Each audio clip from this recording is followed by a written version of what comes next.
Hi friends, welcome back to మౌనంగా మీ మౌని. అందరూ ఎలా ఉన్నారండి? మేమైతే చాలా బాగున్నాం. మీరందరూ చాలా ఆనందంగా ఉన్నారని కోరుకుంటున్నాను.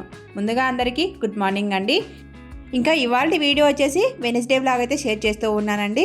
వెనస్డే రోజు మార్నింగ్ టు డిన్నర్ వరకు నేను ఏమేమి రెసిపీస్ చేశాననేది ఈ వీడియోలో షేర్ చేస్తూ ఉన్నాను. వీడియో నచ్చితే చిన్న లైక్ ఇచ్చి సబ్స్క్రైబ్ చేసుకోండి.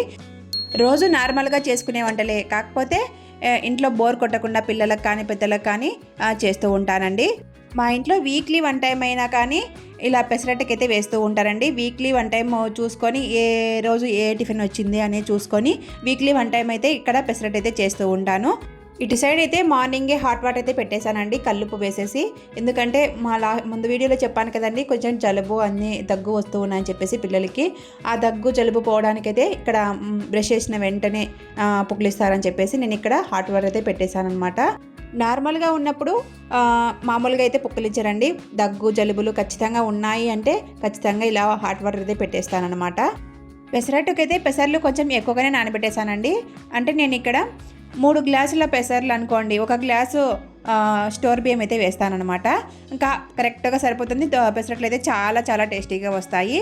మనం ఎక్కువగా పెసర్లు వేసినా కూడా పెన్నానికి అతుక్కుపోతుందండి పిండి అంతా. అందుకోసం బియ్యాన్ని అయితే ఖచ్చితంగా వేస్తారండి. చూడండి, ఇక్కడ బ్రష్ చేసిన వెంటనే సహస్ర అయితే పుక్కిలిస్తూ ఉందన్నమాట. ఇలా పుక్కిలిచ్చేసి పక్క పడేయమంటాను వాటర్ అంతా. అప్పుడు నోట్లో ఉన్న గల్ల అంతా కూడా ఆ ఉప్పు వాటర్కి బాగా బయటికి వచ్చేసి ఆ గల్ల అంతా కూడా వెళ్ళిపోతుందని చెప్పేసి. దగ్గు ఉన్న నాళ్ళు నేను ఇలానే చేస్తూ ఉంటానండి, దగ్గు జలుబులు ఇవన్నీ పోయే వరకు. తర్వాత ఇంకా నార్మల్గా పుక్కిలించుకుంటూ ఉంటారనమాట. తర్వాత నేను ఇక్కడ పెసరట్లు అయితే వేస్తూ ఉన్నానండి. పెసరట్లు అప్పటికే ఆల్మోస్ట్ టైం అయిపోయింది. సహస్ర కూడా స్కూల్కి వెళ్ళిపోయింది అనమాట. ఇంకా స్కూల్కి వెళ్ళిన తర్వాత ఇంట్లో వాళ్ళకైతే పెసరట్లు వేస్తూ ఉన్నాను. పెసరట్లు కాలడానికి కొంచెం టైం పడుతుందని చెప్పేసి నేను ఇక్కడ 2 పెన్నాలు అయితే పెట్టేశానండి. 2 పెన్నాలు పెట్టేస్తే కొంచెం ఈజీగా ఉంటుంది, తొందరగా కాలుతాయని చెప్పేసి. ఈ పెసరట్లు మన ఆరోగ్యానికి అయితే చాలా చాలా మంచిదండి. ఎందుకంటే పెసరట్లో ఐరన్ ఉంటుంది, కాల్షియం ఉంటుంది, విటమిన్స్ ఉంటాయి, ప్రోటీన్స్ ఉంటాయి, అన్నీ ఆల్మోస్ట్ పెసరట్లు అయితే ఆల్మోస్ట్ ఉంటాయన్నమాట. మనకు బాడీకి కావాల్సిన పోషకాలు అన్నీ ఉంటాయి. కాబట్టి పెసరట్లు అనేవి చాలా చాలా మంచిదండి. పిల్లలకు మంచిదే, పెద్దవాళ్ళకు మంచిదే, మనము వెయిట్ లాస్లో ఉన్న వాళ్ళకైనా మంచిదే అనమాట. మా ఇంట్లో మా పిల్లలు కూడా వద్దనకుండా తింటూ ఉంటారండి. సహస్ర అయితే బాగానే తింటుంది పెసరట్లు. బాబు అయితే వద్దు అంటాడు, కానీ ఆ టైంకి వేడివేడిగా వేసిస్తే తింటాడనమాట. పెసరట్లోకి నేను ఇక్కడ పచ్చి కొబ్బరి కారం అయితే చేశానండి. ఇంకా ఆ వీడియో ఏం షేర్ చేయలేదన్నమాట. ఇంతకుముందు మన ఛానల్లో పచ్చి కొబ్బరి కారం ఎలా చేసుకోవాలని చెప్పేసి షేర్ చేశానండి. పచ్చి కొబ్బరి ఆనియన్స్ సన్న ముక్కలా కట్ చేసుకొని పక్కన పెట్టేసుకోవాలండి. మిక్సీ జార్ తీసుకొని ఫస్ట్ పచ్చి కొబ్బరి, కారం పొడి, ఉప్పు వేసేసి బాగా మెత్తగా మిక్సీ చేసేసుకోవాలి. మిక్సీ చేసేసుకున్న తర్వాత మనము ఆనియన్స్ వేసుకొని ఇంకా మనము మిక్సీ పట్టేసుకుంటే మనకు పచ్చి కొబ్బరి కారం అనేది రెడీ అయిపోతుంది. దీన్నే రాయలసీమ స్పెషల్ పచ్చి ఉల్లిగడ్డ కారం అని కూడా అంటారండి. మనం పచ్చి కొబ్బరి ప్లేస్లో ఒట్టి కొబ్బరిని కూడా వాడవచ్చు అనమాట. పిల్లలకి పెసరట్లు వేస్తూనే నేను ఇక్కడ మా అవ్వ వచ్చిందని చెప్పాను కదండి, మా అవ్వకు కాఫీ అయితే కలుపుతూ ఉన్నాను. కొంచెం షుగరు, బ్రూ వేసేసి పాలు వేసేసి ఇంకా కాఫీ అయితే కలుపుతానండి. సపరేట్గా కాఫీ అంటూ టీ అంటూ ఏమి పెట్టుకోమన్నమాట. ఇంట్లో ఎవ్వరు టీలు కాఫీలు ఎవ్వరు తాగరండి. నేనే ఓన్లీ బ్రూ మాత్రం తాగుతూ ఉంటాను ఇంట్లో. నేను, మా అత్త, మా మామ వీళ్ళు మాత్రమే తాగుతారు. పిల్లలు, మా ఆయన వీళ్ళందరూ కాఫీలు కానీ టీలు కానీ ఏమీ అలవాటు లేదండి. ఇంకా పిల్లలకైతే పాలు వేసిస్తూ ఉంటాను అప్పుడప్పుడు. పెసరట్లు అయితే నేను అటొకటి ఇటొకటి వేస్తూనే ఉన్నానండి, తింటూనే ఉన్నారు. పెసరట్లు ఎన్ని తిన్నా కూడా మన కడుపు హెల్తీగానే ఉన్నట్టుగా కనిపిస్తూ ఉంటుంది. అంత హెల్తీ అనమాట పెసరట్లు అనేవి. మనం వేసే పెసరట్లోనే మనం మసాలా పెసరట్ అని కూడా వేసుకోవచ్చండి, చాలా టేస్టీగా ఉంటుంది. ఆనియన్స్ కట్ చేసి అలాగనే వాటిపైన పప్పల పొడి కానీ కొబ్బరి పొడి చల్లడం కానీ అలాగనే ఉప్పు కారం చల్లడం కానీ ఇలా చేసుకుంటే మనకు మసాలా పెసరట్ అనేవి రెడీ అయిపోతుంది అనమాట. బ్రేక్ఫాస్ట్ డిన్నర్ వరకు రెసిపీస్ షేర్ చేస్తా అని చెప్పాను కదండి. ఇప్పుడు బ్రేక్ఫాస్ట్ అయిపోయింది, పెసరట్ వేసేసాను కదా. ఇప్పుడు లంచ్లోకి వచ్చేసి రాయలసీమ రాగి సంగటి అలాగనే బెండకాయ పులిహోర అయితే చేస్తూ ఉన్నాను. మా అవ్వ స్పెషల్గా చేయమని చెప్తే చేస్తూ ఉన్నానండి. ఎంతైనా పాతకాలం పద్ధతే అండి. పాతకాలం వాళ్ళు ఎలా తింటారనేది పాతకాలంలోనే అడుగుతూ ఉంటారు. రాయలసీమ స్పెషల్ అనమాట రాగి సంగటి అనేది. రాగి సంగటి ముద్ద బెండకాయ పులిహోర చేసుకొని తింటే చక్కున జారుకుంటూ వెళ్ళిపోతుంది అంటూ ఉంటారండి గొంతమ్మడి. మా అవ్వ అలానే అడిగిందనమాట, రాగి సంగటి బెండకాయ పులిహోర చేయమ్మా, చాలా బాగా తింటాను, మెత్తగా ఉంటుంది కదా, పుసక్కున జారుకుంటూ వెళ్ళిపోతుంది అని చెప్పేసి అడుగుతూ ఉంటే నేను ఇక్కడ రాగి సంగటి అలాగనే బెండకాయ పులిహోర అయితే చేస్తూ ఉన్నాను.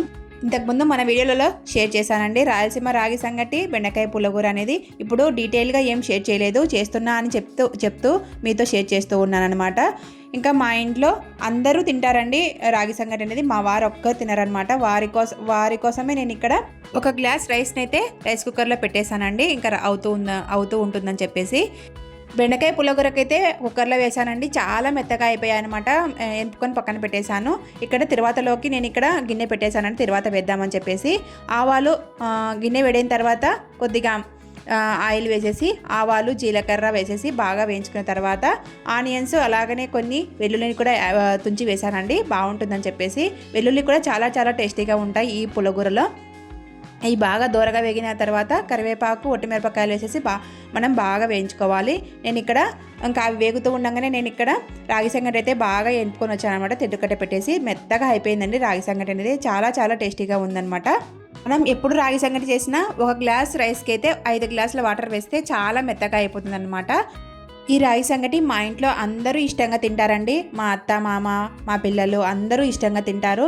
ఒకవేళ మిగిలిందనుకోండి నైట్ సంగటి మజ్జిగ వేసేసుకొని పిసుక్కొని అయితే తాగుతూ ఉంటారు ఇంట్లో అందరూ. ఇంకా నేను ఇక్కడ రాగి సంగటి అయితే ప్రిపేర్ అయిపోయింది. రాగి సంగటి కింద బాగా ఎనుపుకున్న తర్వాత సిమ్లో పెట్టేసి ఒక 5 నిమిషాలు అయితే మగ్గించుకుంటే ఆ రాగి సంగటి అనేది చాలా చాలా టేస్టీగా ఉంటుందన్నమాట. వాటిలో ఉండే కొంచెం తేమ ఉంటుంది కదా, అవంతా ఆవిరైపోతుందని చెప్పేసి అలా చేస్తూ ఉంటాను. ఇటు సైడ్ అయితే పోపు అంతా కూడా బాగా వేగిపోయిందండి. వేగిపోయిన తర్వాత నేను ఇక్కడ ఒట్టిమిరపకాయలు అలాగనే కరివేపాకు వేసేసి వేయించుకుంటూ ఉన్నాను అనమాట. మనం ఏ వంటలైనా కూడా చాలా చాలా ఇష్టంగా చేస్తే చాలా బాగా కుదురుతాయండి. ఒకవేళ ఇష్టం లేకుండా మనము చేసామనుకోండి అస్సలు అవి టేస్టే రావు, అలాగనే ఆ రోజంతా కూడా ఆ రెసిపీస్ అవి ఇంట్లో వాళ్ళు తినరనమాట. ఎంత కష్టమైనా ఇష్టంగా చేయడానికైతే ట్రై చేయండి. ఒకవేళ మనము ఇష్టంగా చేసామనుకోండి ఇంట్లో వాళ్ళందరూ ఆరోగ్యంగా కూడా ఉంటారనమాట. అదే అయిష్టంగా చిరాకు పడుతూ చేసామనుకోండి వాళ్ళు కూడా అనారోగ్య పాలవుతారు. అలాగనే ఇంట్లో కూడా చిరాకులు అవన్నీ వస్తూ ఉంటాయి. ఏ వంట అయినా కూడా మనం ఇష్టంగా చేస్తేనే ఆ వంట మన పిల్లలకు కానీ మన ఇంట్లో వాళ్ళకి కానీ ఒళ్ళుకు పడుతూ ఉంటుందండి. ఒకవేళ మనము ఇష్టం లేకపోయిందనుకోండి ఒక అన్నపూర్ణాదేవిని తలుచుకొని మొదలుపెట్టండి. అన్నపూర్ణ సదాదేవి శంకర ప్రాణవల్లభే జ్ఞాన వైరాగ్య సిద్ధార్థం ఇచ్చాన్ దేహీజ పార్వతి అని తలుచుకొని వంట అయితే మొదలుపెట్టండి. అన్నీ సాఫీగా బాగా కుదురుతాయి. వంటలు అనేవి చాలా ఇష్టంగా తింటారు. తిన్న వాళ్ళకు కూడా జ్ఞాన వైరాగ్యం లభిస్తుంది. ఆ అన్నపూర్ణాదేవి అనుగ్రహం ఉంటే అన్నీ మంచిగా జరుగుతాయి అన్నమాట. మీతో మాట్లాడుతూ ఉండగానే నేను ఇక్కడ పోపు అయితే పెట్టేశాను. రాగి సంగటి కూడా రెడీ అయిపోయింది. రాగి సంగటిలోకి కొన్ని చల్లమిరపకాయలు అలాగనే వడియాలు వేయించుతూ ఉన్నానండి. ఈ వడియాలు చాలా చాలా ఇష్టంగా తింటూ ఉంటుందండి మా అవ్వ అయితే. అందుకోసం మా అవ్వ కోసమే స్పెషల్గా చేస్తూ ఉన్నాను. ఎందుకంటే ఆ అవ్వ వాళ్ళు ఎప్పుడో ఒకసారి వస్తూ ఉంటుందని నా దగ్గరికి వచ్చినప్పుడు ఆమెకు ఇష్టమైనవన్నీ చేయాలనేది నా ఆతృత అనమాట. మనం ఇప్పుడు ఆమె కోసం అంటూ చేస్తూ ఉన్నాం. మనం చిన్నగా ఉన్నప్పుడైతే మన కోసం అంటూ వాళ్ళు చేసి పెట్టి ఉంటారు కదా వంటలు, అవన్నీ గుర్తుకు తెచ్చుకుంటూ చేస్తూ ఉంటారనమాట. ఏదన్నా చేయాలని తినాలని అనిపిస్తూ ఉంటే చెప్పు అవ్వ అని అడుగుతూ ఉంటానన్నమాట. అవి చేసి పెడుతూ ఉంటాను ఎప్పుడైనా నా దగ్గరికి వచ్చినప్పుడు. ఈ చల్లమిరపకాయలు నేను మొన్న ఊరు వెళ్ళాలని చెప్పాను కదండి, మా పెద్దమ్మ అయితే పంపించిందనమాట. చల్లమిరపకాయలు ఎంత కారంగా ఉన్నాయంటే అంత కారంగా ఉన్నాయండి. మజ్జిగలోకి అయితే అంటే మనం పెరగన్నం తింటూ ఉంటాం కదా, పెరగన్నంలో నంచుకోవడానికి అయితే చాలా చాలా టేస్టీగా ఉంటాయండి. మామూలుగా పప్పులోకి ఇలా నంచుకోవడానికైతే కొంచెం మంటగా అనిపిస్తూ ఉన్నాయన్నమాట. ఎంత మంట ఉన్నా పిల్లలు అయితే ఇష్టంగా తింటారండి చల్లమిరపకాయలు. అసలు ఎవరికి ఇష్టం ఉండదండి ఈ చల్లమిరపకాయలు అంటే, అందరికీ ఇష్టమే కదా. ఇంట్లో పెద్దవాళ్ళ దగ్గర నుంచి చిన్నపిల్లల వరకు అందరికీ ఇష్టంగా తింటూ ఉంటారనమాట. ఇంకా నేను ఇక్కడ చల్లమిరపకాయలు వడియాలు అన్నీ వేయించిన తర్వాత అయితే మా అవ్వకు సంగటి అయితే పెడుతూ ఉన్నానండి. కొంచెం ఏజ్ పర్సన్ కాబట్టి 80 ఏళ్ళు 85 ఏళ్ళు ఉంటాయి కాబట్టి కొంచెం ఎక్కువగా తింటే అరిగించుకోలేదని చెప్పేసి నేను ఇక్కడ తీస్తూ ఉన్నానండి. కూరలు ఎక్కువగా తింటే కొంచెము మోషన్స్ లాగా పెడుతూ ఉంటాయి, అందుకోసం కొంచెం తక్కువగానే తింటూ ఉంటుంది. కూరలన్నీ కూడా కొంచెం అన్నం అయితే ఎక్కువగా తింటూ ఉంటుంది. కూరలు ఎక్కువ వేసి మోషన్స్ పెడితే వాళ్ళు కూడా పెట్టగిలిపోతారు కదండి, వాళ్ళు కూడా మెత్తబడిపోతారని చెప్పేసి నేను ఇక్కడ కూర అయితే ఎక్కువగా వేయకోకుండా తక్కువగా వేస్తూ ఉంటానన్నమాట. ఈ సంగటి చాలా చాలా బాగుందమ్మా, నాకు చాలా ఇష్టం అనమాట, చాలా ఇష్టం అని చెప్తూ ఉందన్నమాట మా అవ్వ. ఈమె అండి మా అవ్వ 85 ఏళ్ళు 80 ఏళ్ళు ఉంటాయండి. అసలు ఎంత పని చేస్తుందంటే అంత పని చేస్తుందండి. ఎక్కడ ఏ చిన్న తలనొప్పి కానీ జ్వరం రావడం కానీ ఏ ట్యాబ్లెట్ కానీ ఎప్పుడు వేసుకోదండి. అంత స్ట్రాంగ్గా ఉంటుంది. మనం ఆ ఏజ్ వచ్చేసరికి మనకు మోకాల నొప్పులు, ఇప్పుడున్న 50 ఏళ్ళకే మోకాల నొప్పులు వస్తూ ఉన్నాయిలేండి, అప్పుడు రావడం ఎందుకు. ఇంకా లంచ్ రెసిపీ వచ్చేసి రాగి సంగటి బెండకాయ పుల్లగూర కదండి. ఇంకా బెండకాయ పుల్లగూర రాగి సంగటి అయిపోయిందని చెప్పేసి రైస్ పెట్టేశానండి. రైస్ పెట్టేసి ఇంకా నేను ఇక్కడ టమాటా రైస్ అయితే కలుపుతూ ఉన్నాను, పిల్లలకి ఇష్టంగా తింటారని చెప్పేసి. బెండకాయ పుల్లగూర అయితే కొంచెం ముందని చెప్పేసి బెండకాయ పుల్లగూరలోకి పెద్దవాళ్ళకి రొట్టెలు అయితే చేశానండి, జొన్న రొట్టెలు ప్రిపేర్ చేసిన తర్వాత ఇక్కడ టమాటా రైస్ అయితే కలుపుతూ ఉన్నాను. ఫస్ట్ కడాయి పెట్టి కడాయిలో 2 టేబుల్ స్పూన్ ఆయిల్ అయితే వేసుకోవాలండి. ఆయిల్ వేసుకున్న తర్వాత జీలకర్ర ఆవాలు అయితే వేసుకొని వేయించుకున్న తర్వాత మనం ఒక ఆనియన్ స్లైసెస్గా కట్ చేసుకొని వాటిని కూడా దోరగా వేయించుకున్న తర్వాత 3 టమాటాలను అయితే నేను ఇక్కడ వేస్తూ ఉన్నానండి. ఈ టమాటాలు మెత్తగా మగ్గిపోవాలన్నమాట. ఈ టమాటా రైస్ అయితే నేను చిన్నప్పుడు చాలా ఇష్టంగా తినేదానండి. నేనే స్వయంగా చేసుకొని మరీ తినేదానమాట.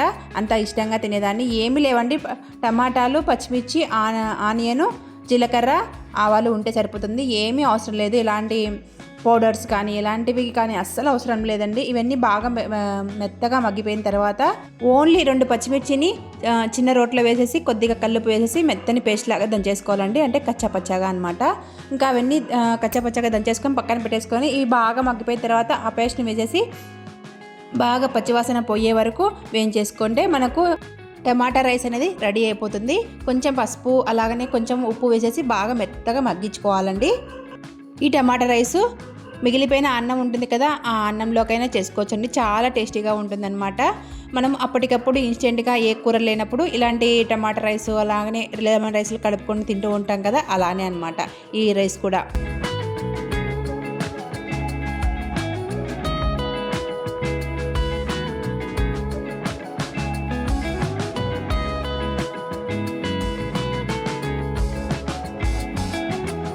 పచ్చిమిర్చి పేస్ట్ అంతా బాగా మగ్గిపోయింది చూడండి.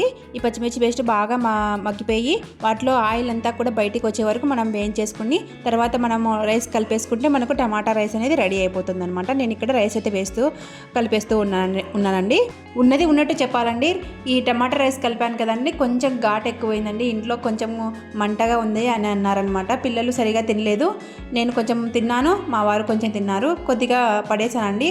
ఏ మాటకు ఆ మాట చెప్పుకోవాలి, ఏదన్నా నిజం ఉంటే చెప్పుకోవాలి కదా. కొంచెం పచ్చిమిర్చి చూసుకొని వేసుకుంటే సరిపోతుంది.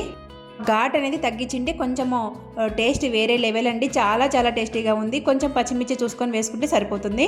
బ్రేక్ఫాస్ట్ డిన్నర్ వరకు మన రెసిపీస్ అయితే చూపించాను కదండి. వీడియో నచ్చితే చిన్న లైక్ ఇచ్చి సబ్స్క్రైబ్ చేసుకోండి. నా వీడియోస్ యూస్ఫుల్ అనిపిస్తేనే సబ్స్క్రైబ్ చేసుకోండి. ఉంటానండి, మరొక మంచి వీడియోతో మళ్ళీ కలుస్తాను. బాయ్.